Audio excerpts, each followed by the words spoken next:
नमस्कार, आप देख रहे हैं ओपीटीवी इंडिया। मैं हूं ओमपाल सिंह राजपूत। सीतापुर की जिला जेल में बंद समाजवादी पार्टी के सीनियर लीडर मोहम्मद आजम खान और हरदोई की जिला जेल में बंद अब्दुल्ला आजम को फिलहाल रामपुर की एमपी एमएलए कोर्ट से एक राहत की खबर है। अभी अभी रामपुर की एमपी एमएलए कोर्ट से शत्रु संपत्ति केस में आजम खान और आजम खान के बेटे अब्दुल्ला आजम को जमानत मिली है। उनके अधिवक्ता जुबैर अहमद खान से हमारी खास बातचीत हुई है। पूरे केसेस की डिटेल समझने के लिए आप खुद सुनिए। आज आजम खान और अब्दुल्ला आजम के लिए बड़ी राहत की खबर है। सबसे पहले दर्शकों को बताइए किस केस में बड़ी राहत की मदद है। देखिए, ये मुकदमा 2020 का था। इसका क्राइम नंबर 126 था और अब्दुल्ला आजम खान के खिलाफ लगभग 45 मुकदमे हैं और तमाम मुकदमों में उनको बेल मिल चुकी थी और ऑनरेबल सुप्रीम कोर्ट ने भी अभी उनको हाल फिलहाल में उनके मशीनों वाले मुकदमे में उनको ज़मानत दी थी। एक ये मैटर आखिरी में बचा था जिसमें कि ज़मानत उनकी पेंडिंग थी और इस मुकदमे में 2020 की एफआईआर थी जिसमें आज़म साहब और अब्दुल्ला आज़म खान जो हैं इसमें एक्यूज़ नहीं थे। चार्जशीट जो थी वो फाइल हो गई थी 2023 में। और कैसे ये प्रकाश में आए इनके नाम? जब एफआईआर में नाम नहीं थे तो कहां से इसकी शुरुआत हुई, वो दर्शक जानना चाहते हैं। देखिए, 2023 में इसमें चार्जशीट फाइल हुई और उसमें वो आरोपित नहीं थे, ना ही उनके खिलाफ कोई विवेचना पेंडिंग थी। विवेचना क्लोज होने के बाद इन्वेस्टिगेशन चार्जशीट फाइल हो गई थी 3 लोगों के खिलाफ।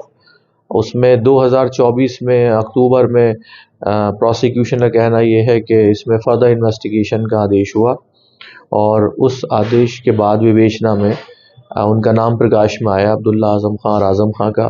उनको कोर्ट में आईओ साहब ने एप्लीकेशन दी कि इनको न्यायिक अभिरक्षा में लिया जाए।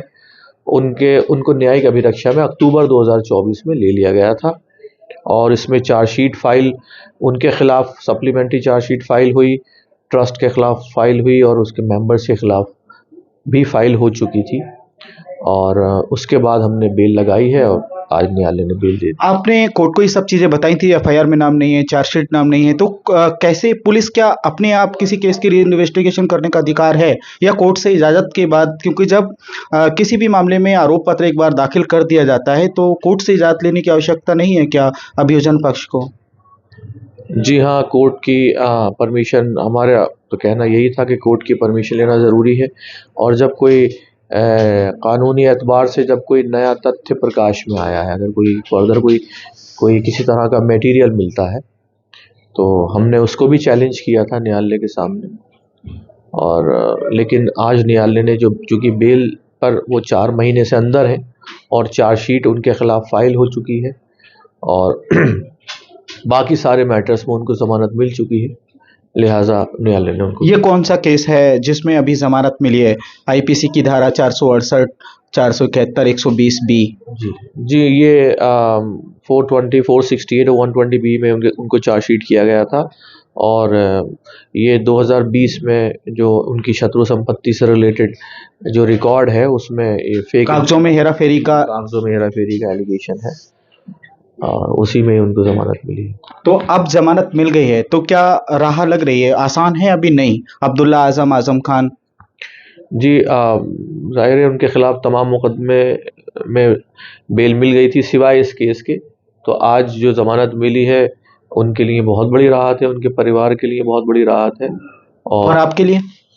जाहिर है किसी भी वकील जो अगर किसी को रिप्रेजेंट करता है और अगर न्यायालय से रिलीफ मिलता है तो उसके लिए भी खुशी की बात है। आप दिल्ली से यहाँ पर जब बार बार आए, कई बार हमसे भी मुखातिब हुए, तो तमाम सारी चीज़ों को लेकर समय समय पर कोर्ट में जो कार्रवाइयाँ हुई, लेकिन आज क्या पहले से ही अपेक्षा थी कि हमको इसमें रिलीफ मिलने वाला है?